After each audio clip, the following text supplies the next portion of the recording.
I can't afford to pay for mom's nursing home fees anymore. I received a call for my husband from his sister who lives in Canada. I was taken aback when I heard the message on his behalf.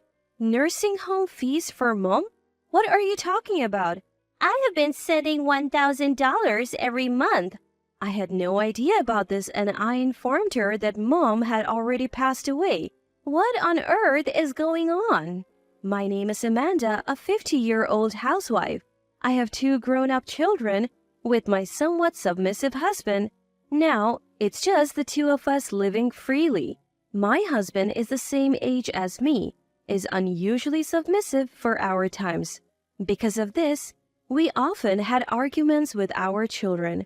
But once they moved out, the house felt strangely quiet. Now, I sometimes think it's good that he's so submissive. I cherish the moments when I feel happy doing things for him. After my father-in-law passed away, my mother-in-law moved into a nursing home, not wanting to be a burden on us. She enjoyed talking with her peers and was content. However, she passed away from a stroke. My husband has a single sister. She moved to Canada and became a successful entrepreneur. She was the pride and joy of my mother-in-law. So when mom passed away, we wanted to inform her, but my husband said he couldn't reach her. Without her, we held the visitation and funeral. Months after settling my mother-in-law's belongings and interment, the sister we couldn't contact reached us. Amanda, it's been a while. Is my brother there? It was unusual for her to call the landline. If she wanted to reach my husband, she could call his cell. I told her he's been coming home late from work lately and suggested she try his cell. I also told them that my number had not changed. She said she already tried but couldn't get through. She had something important to convey, so she called the house. I offered to take a message for him and she agreed. Please tell my brother that I can't continue paying the $1,000 monthly fee for mom's nursing home. Mother-in-law's nursing home fee requested by my husband is $1,000? What is it? I was puzzled. What was she talking about? Should I pretend to know or tell her I had no idea? But mom had already passed away. Maybe she didn't know because she couldn't be reached. Given the situation, not being able to pay the monthly $1,000 wouldn't be a problem. I informed her that mom had passed away months ago and that my husband tried to contact her but couldn't. She was shocked. She didn't know about mom's passing or the funeral. She said she had spoken to my husband over the phone after that. Of course, my husband knows that his mother has passed away. Why didn't he tell her about mom? And I had never heard about the monthly $1,000 payment. I apologize for not knowing about her contributions. My husband never mentioned it. But mom's nursing home fees should have been deducted from her pension. If she received money from her proud daughter, she would have mentioned it. I decided to dig a little deeper. Your mother must have been so grateful, right? Well, actually, I never spoke directly with her. What? It was always through my brother, so I sent the money to his account. Amanda, what's going on? My husband uses his bank account for all our living expenses. His salary is deposited there too. I'm aware of our finances, but I have never seen the $1,000 that his sister mentioned. Just to be sure, I contacted the bank where we had closed my mother-in-law's account to check the transactions, but there were only her pension deposits and the monthly nursing home fees being deducted. So where did the $1,000 his sister mentioned go? It means my husband has a bank account I don't know about. I asked her for the account details and the bank's name. Throughout our conversation, she was trembling with grief over her mother's death and anger for not being informed about the funeral. What is my brother hiding, not telling me about our mother's death? Unbelievable. I want to fly back to the US and confront him right now. I promise I'll uncover whatever he's hiding. I didn't know what else to say at that moment. I never imagined I would be a victim too. After hanging up, I decided to search my husband's room. After our kids moved out, he wanted a study for himself. I didn't mind him using the spare room. Our sleeping arrangements had changed over time and I often found it convenient. However, I have been told not to go to sleep before my husband gets home, so I wake up reflexively when the front door opens, but he always told me not to enter his study. He would ask for it to be clean, but only after he tidied up a bit. He said it was because of work-related stuff, but now I wasn't so sure. I went into the forbidden room and checked the trash can. It seemed he hadn't had time to tidy up recently due to business trips and late nights. Among the receipts from the past 2 weeks, one stood out. It was for something unusual for a man to buy. I hadn't received such a gift from him. Where did it go? I couldn't find it among his belongings. That night, as usual, he came home late. I waited up for him as he had asked. I had been told not to have dinner beforehand, so before I went to take a shower, I asked if I could talk to him for a bit. After a brief greeting, he said he was tired and retreated to his study. He took a shower later, but then went back to his study and didn't come to bed. I felt more distant from him than ever. Of course, since the bedrooms are starting to become separate, it feels like it's too late, but I can't help but feel a little distant. The next day, I took the suspicious receipt to a private investigator. The findings revealed an unexpected side of my husband.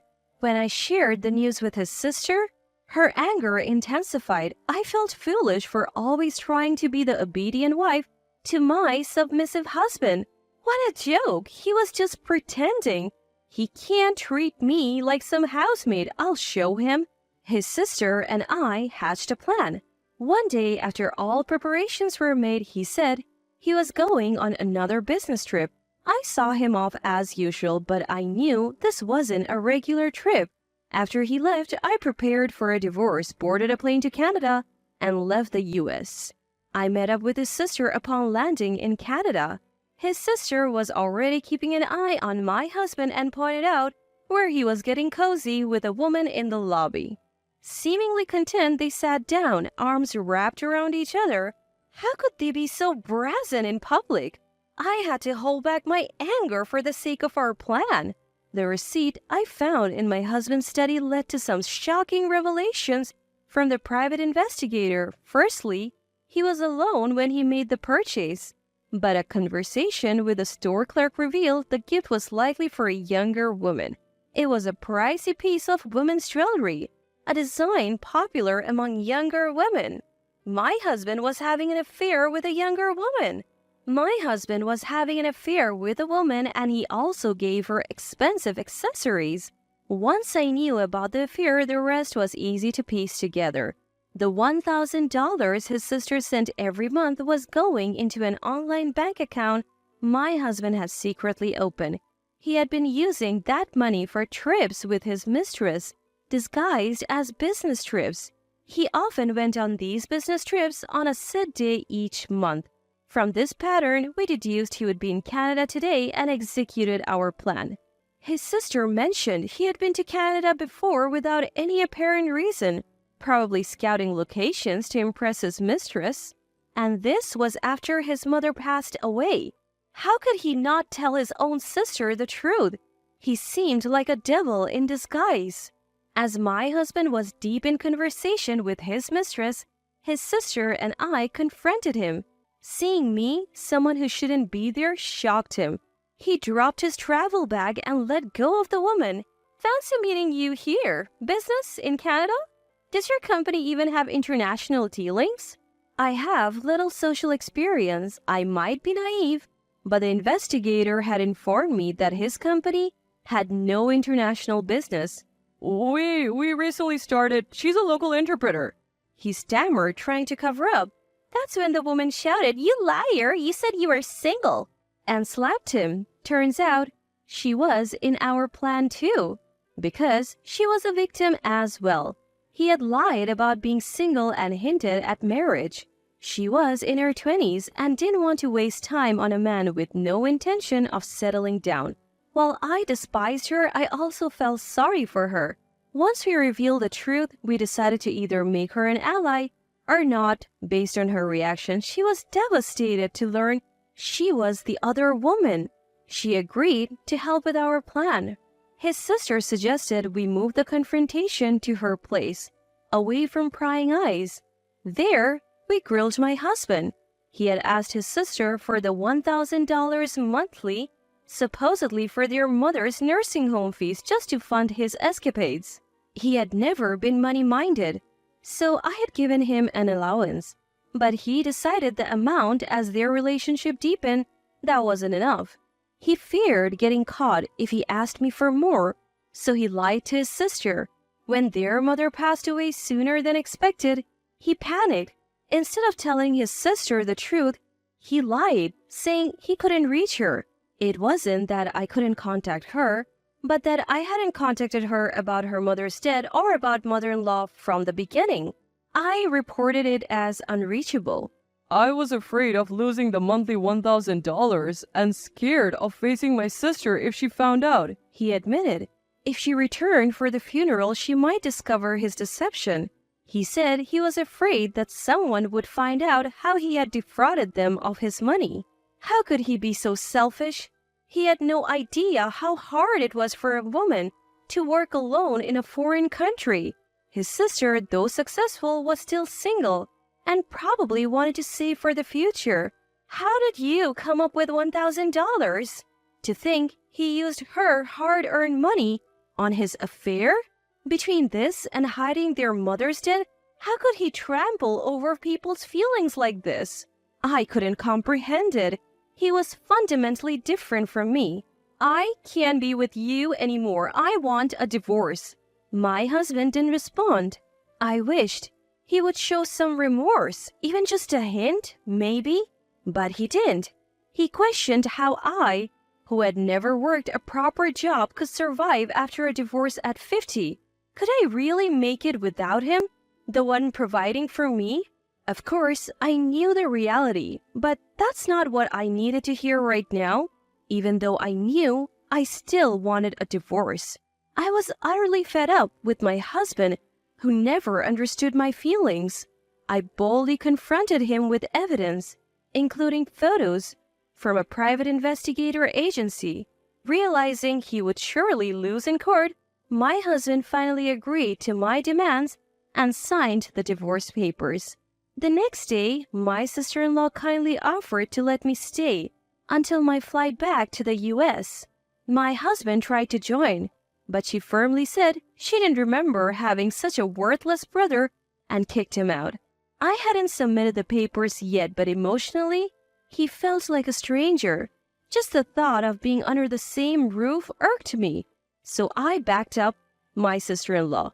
His mistress thought, I don't need a middle-aged man with such a terrible character.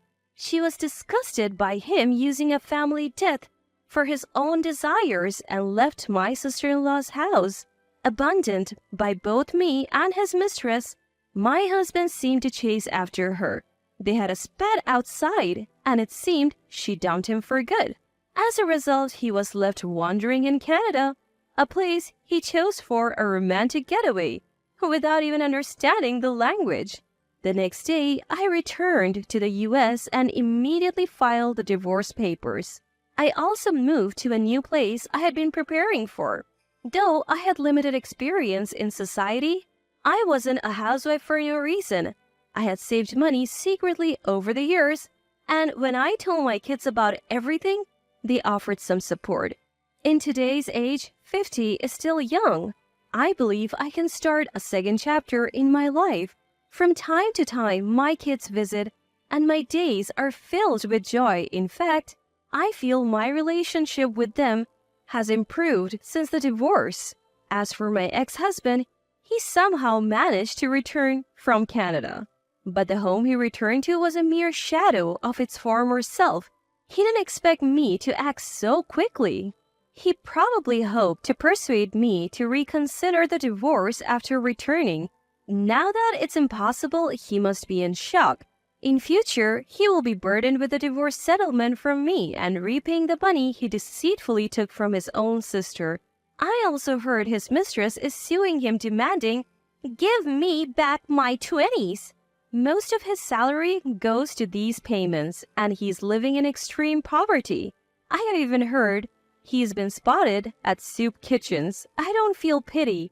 My fallen ex-husband? This is the consequence for deceiving people and exploiting a family death.